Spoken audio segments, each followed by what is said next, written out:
শুভ বিকেল। তো দেখো আমার ব্লগটা আজকে বিকেল থেকে শুরু করে দিলাম। তো দেখো বিকেলে যে যা কাজ থাকে, তো দেখো বিকেলে সেরকম একটা কাজ থাকে না, তবু কাজ থাকে।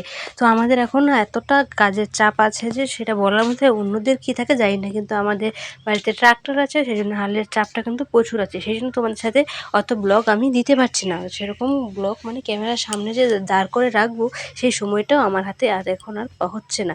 তো দেখো এদিকে বিকেল হয়ে গেছে, তো এদিকে আমি উঠান ঘর সব ঝাড়ু করে নেব। তো দেখো এদিকে আমি ঘরগুলো কিন্তু সবগুলো প্রায় ঝেড়ে নিয়েছিলাম, ঝাড়ু করে দিয়েছিলাম, তো তোমাদের সাথে শেয়ার করে। তো এদিকে দেখো আমি চলে এলাম উঠোন ঝাড়ু করতে। তো দেখো এদিকে আমি উঠোন ঝাড়ু করছি।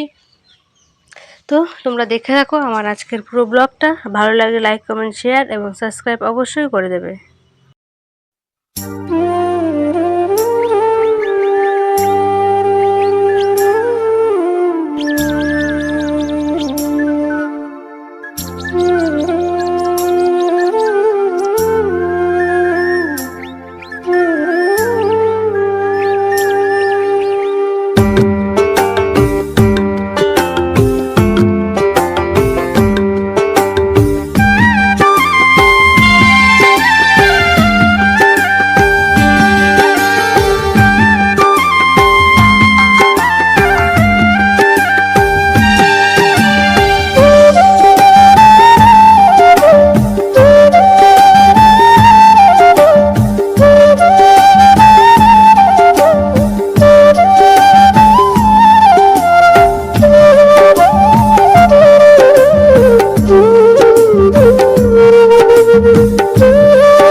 ঘর তো ঝাড় দেওয়া হয়ে গেল, তো চলে এলাম এদিকে গরুর খাবার দেওয়ার জন্য। তো দেখো গরুর খাবার দিতেই হয় বলে, এখন যে বর্ষা নেমেছে আর চারপাশে জল, গরুর তো বাঁধার মতো কোনো জায়গায় নেই।